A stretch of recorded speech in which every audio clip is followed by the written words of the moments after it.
Film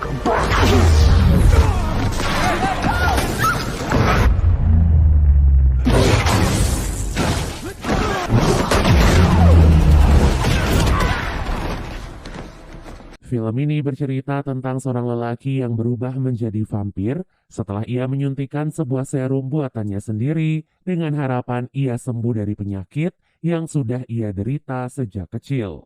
Film ini dimulai dengan diperlihatkan seorang lelaki bernama Michael Morbius yang baru saja mendarat dengan helikopter.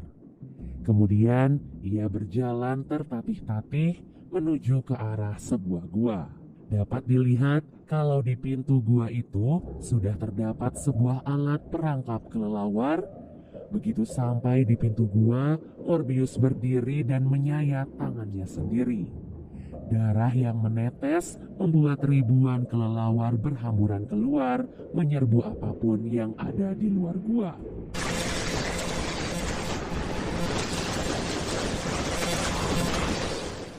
Scene lalu beralih memperlihatkan masa kecil seorang Michael Morbius. Sejak kecil, Morbius tinggal di rumah sakit karena menderita penyakit kelainan darah langka yang membuatnya harus melakukan cuci darah 3 kali sehari untuk tetap bertahan hidup. Penyakit itu perlahan-lahan menggerogoti tubuhnya dan membuat Morbius tak bisa berjalan dengan normal. Pada suatu hari, sang direktur rumah sakit sekaligus ayah angkat Morbius bernama Dr. Nicholas membawa seorang anak lainnya yang memiliki penyakit sama seperti Morbius. Anak itu bernama Lucian, namun Morbius lebih suka memanggilnya dengan nama Milo. Keesokan harinya saat Milo dan Morbius sedang melakukan cuci darah, alat pompa darah milik Milo tiba-tiba saja tidak berfungsi yang membuat Milo tiba-tiba pingsan. Morbius yang ada di sebelahnya mencoba menyadarkan Milo dan memanggil para perawat. Namun bantuan tak kunjung datang. Karena tak punya pilihan lain, Morbius pun nekat memperbaiki alat pencuci darah itu hanya dengan sebuah pulpen. Tak disangka, aksinya itu berhasil menyelamatkan nyawa Milo dan alat pompa darahnya mulai bekerja dengan normal. Apa yang Morbius lakukan membuat Dr. Nicholas takjub dan seakan tak percaya dengan kecerdasan Morbius. Ia pun akhirnya membantu Morbius untuk mendapatkan beasiswa sekolah kedokteran yang ada di New York. Sebelum berpisah dengan Milo, Morbius meninggalkan sepucuk surat untuk Milo, bertuliskan kalau ia akan menciptakan obat yang bisa menyembuhkan orang-orang seperti mereka. Surat itu pun tiba-tiba terbang keluar jendela.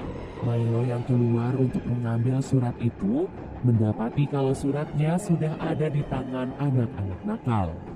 Anak-anak itu pun langsung membuli Milo karena keadaannya yang tidak normal. Beruntung, Dr. Nicholas menemukan Milo dan langsung membantunya.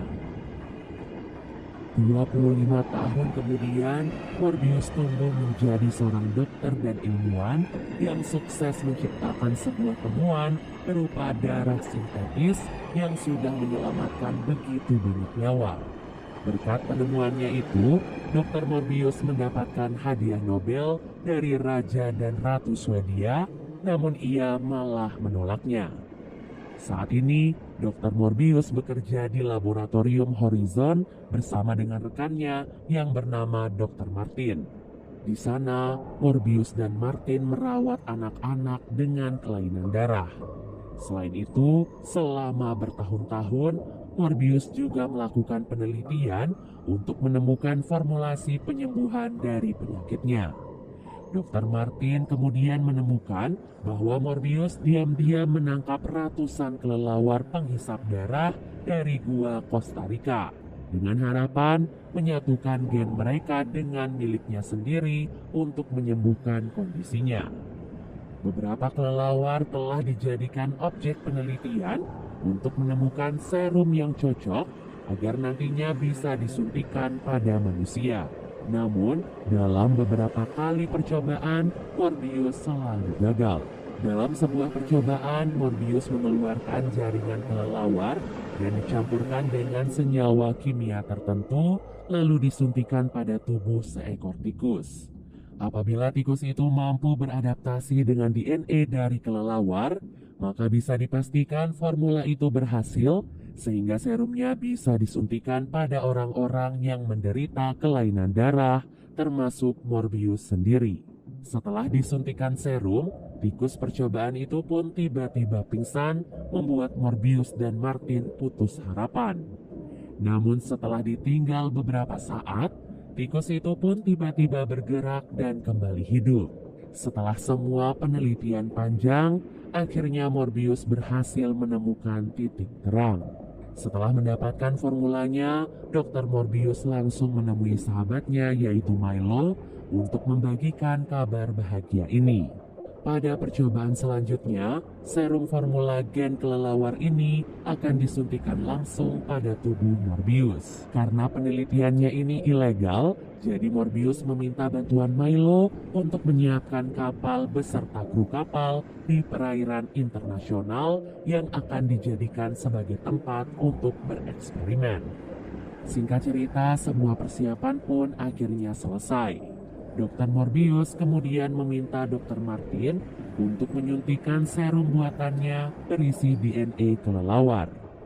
Setelah serumnya disuntikan ke dalam tubuh Morbius, tubuhnya pun mulai menunjukkan reaksi.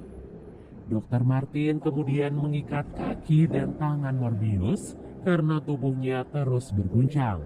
Morbius kemudian ditinggalkan di dalam ruangan itu sendirian, sementara Dr. Martin memantaunya dari luar. Karena ini merupakan penyatuan gen pertama dengan manusia, Dr. Martin khawatir kalau eksperimen ini kemungkinan besar akan gagal. Namun, Dr. Martin mencoba terus meyakinkan diri, berharap semuanya baik-baik saja. Di tengah eksperimen itu, salah satu kru kapal tiba-tiba masuk ke ruangan laboratorium. Dr. Martin kemudian memintanya untuk keluar karena ruangan itu hanya dikhususkan untuk dirinya dan Dr. Morbius. Di tengah pembicaraan itu, mereka pun terkejut melihat ruangan tempat Morbius terikat kini tiba-tiba kosong.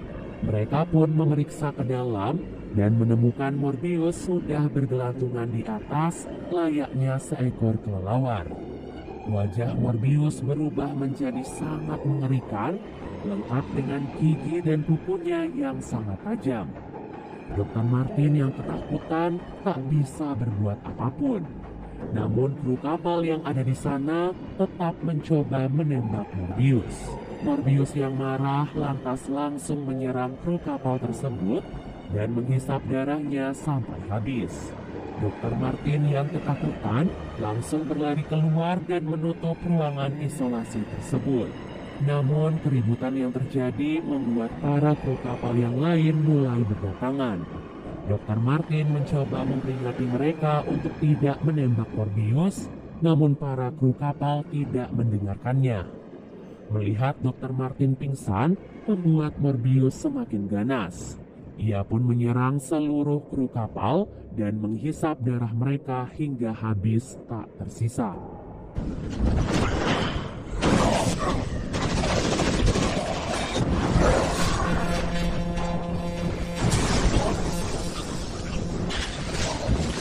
Ia membunuh mereka seperti seekor kelelawar yang haus akan darah. Setelah semua kru kapal mati, Morbius akhirnya sadar dan kembali menjadi manusia. Namun kondisinya kini sangat berbeda dari sebelumnya.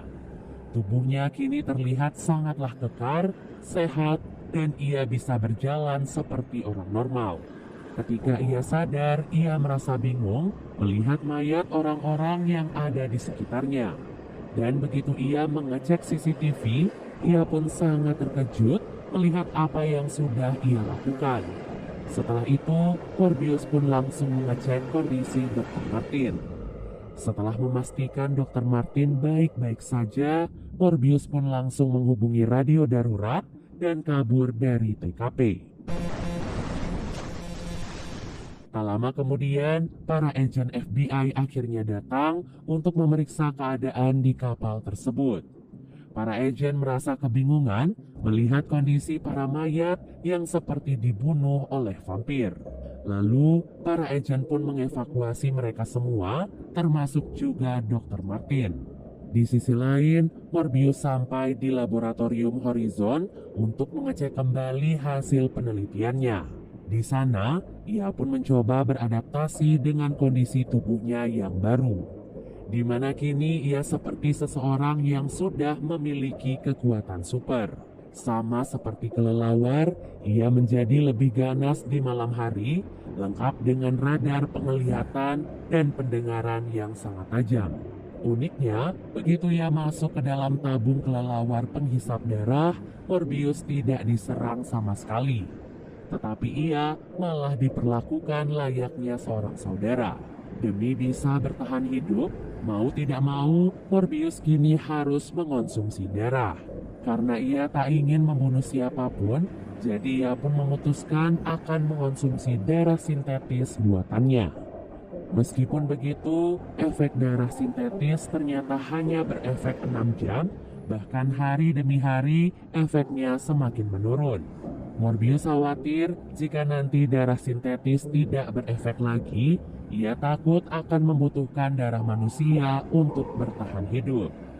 Milo yang mengetahui apa yang terjadi dari berita, langsung menemui Morbius di laboratorium Horizon. Di sana ia melihat Morbius mengurung dirinya di ruangan isolasi, terlihat sekarat karena membutuhkan pasokan darah. Milo yang melihat hal itu pun dengan cepat mengambilkan darah sintetis dan menyerahkannya pada Morbius. Setelah Morbius kembali sadar, Milo terkejut melihat perubahan di tubuh Morbius. Ia pun meminta Morbius untuk memberikan serum itu kepada dirinya. Morbius yang mengetahui efek serum itu menolak memberikannya kepada Milo. Ia tak ingin Milo berubah menjadi monster sama seperti dirinya. Namun, karena Milo tetap bersikeras, Morbius pun akhirnya marah dan mengusir Milo dari laboratorium. Pada malam harinya, seorang perawat di laboratorium Horizon terlihat dikejar oleh sesuatu. Dalam ketakutannya itu, perawat itu pun ditangkap dan darahnya dihisap hingga tewas.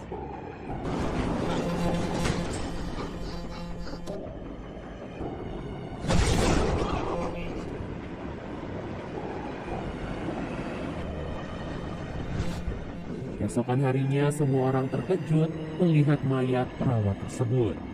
Morbius pun merasa bersalah karena berpikir kalau dirinya lah yang telah membunuh perawat tersebut. Tak ingin kejadian itu terulang kembali, Morbius pun bergegas menyiapkan keperluannya dan berniat pergi dari laboratorium. Namun, kedua agen FBI menemukan Morbius di lobi laboratorium dan mulai mencurigainya. Morbius yang mulai merasa terdesak terpaksa kabur dari kedua agen menuju ke arah rooftop. Sesampai di rooftop, seorang polisi sudah bersiap untuk menembaknya. Karena Morbius tak ingin ada korban lagi, jadi ia pun langsung menyerahkan diri kepada polisi. Di penjara, Morbius kembali diinterogasi oleh kedua agen FBI. Namun karena ia tak mungkin memberitahukan semuanya, jadi Morbius pun menolak menjawab semua pertanyaan kedua agen. Tak lama kemudian Milo pun datang berpura-pura sebagai pengacara Morbius. Di sana, ia memberikan satu kantong darah untuk Morbius agar Morbius bisa bertahan hidup.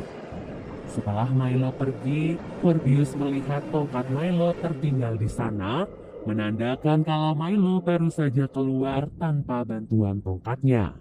Hal itu pun membuat Morbius sadar kalau Milo ternyata telah mengambil serumnya diam-diam dan menyuntikannya ke dalam tubuhnya sendiri. Hal itu pun membuat Morbius marah kepada Milo. Ia pun langsung meminum sekantong darah yang diberikan oleh Milo dan segera kabur dari penjara.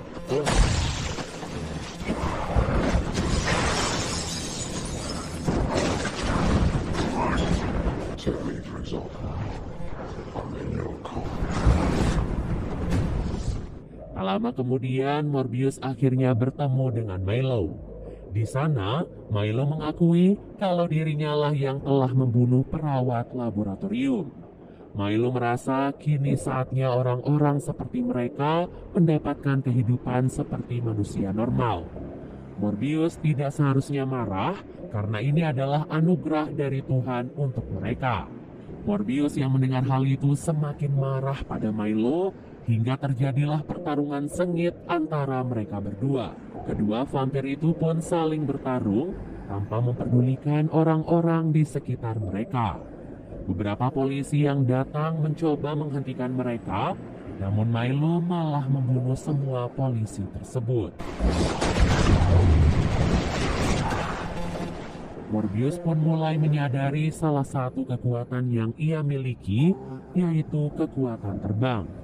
Ia pun mulai merasakan angin menyentuh tubuhnya dan berhasil terbang seperti kelelawar.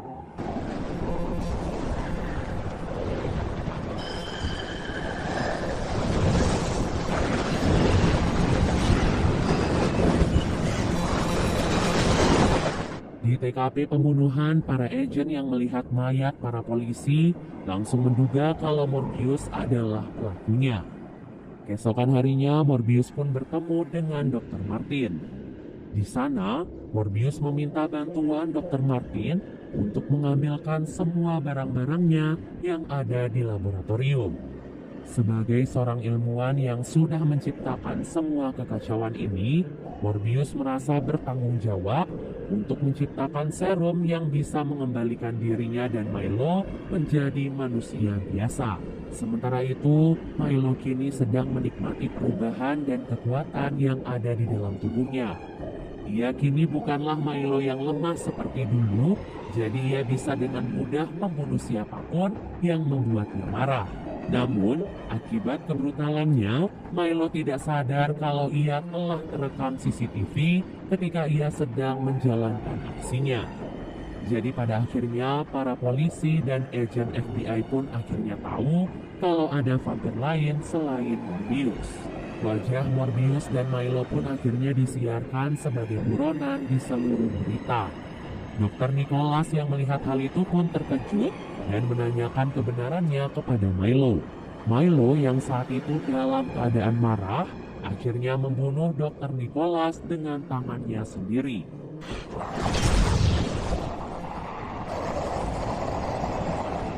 Di waktu yang sama, Morbius dan Martin akhirnya berhasil menciptakan serum penawar untuk mengembalikan keadaan seperti semula.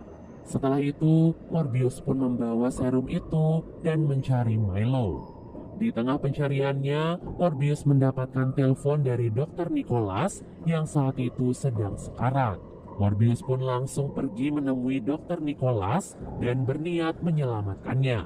Namun sayangnya Morbius terlambat. Dr. Nicholas meninggal dunia setelah meminta Morbius menyelamatkan Milo dan menghentikan semua ini. Setelah mendengar wasiat ayah angkatnya itu, Dr. Morbius pun mulai mencari keberadaan Milo dengan radar kelelawarnya. Dari radar pendengarannya, Morbius mendengar suara Dr. Martin yang meminta tolong kepadanya. Ternyata di sana sudah ada Milo yang mengancam akan membunuhnya. Dengan radarnya itu, Morbius pun berhasil menemukan keberadaan mereka dan langsung terbang untuk menyelamatkan Dr. Martin. Naasnya, sesampai di lokasi, Morbius lagi-lagi terlambat karena Dr. Martin sudah tergeletak mulai kehabisan darah. Di akhir hidupnya, Dr. Martin menggigit bibir Morbius sehingga setetes darahnya masuk ke dalam tubuh Dr. Martin. Setelah itu, Morbius pun menghampiri Milo dan bersiap untuk melakukan pertarungan yang sesungguhnya. Di awal pertarungan, Morbius sempat kalah karena ia tak mampu mengimbangi kekuatan Milo.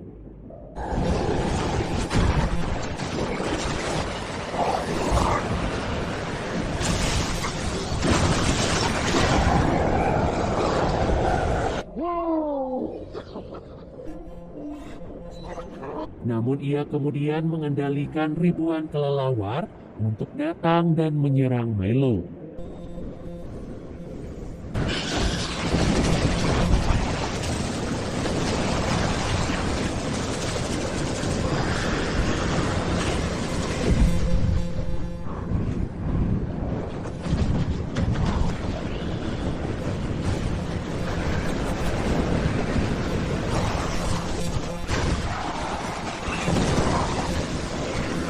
Setelah itu, Morbius pun menyuntikkan serum penawar berupa racun ke dalam tubuh Milo hingga Milo pun akhirnya tewas. Ketika para polisi dan agen FBI tiba di lokasi, Morbius bersama ribuan kelelawar terbang dan kabur dari lokasi tersebut. Film diakhiri dengan memperlihatkan Dr. Martin yang tiba-tiba hidup kembali dengan bola matanya berubah menjadi merah.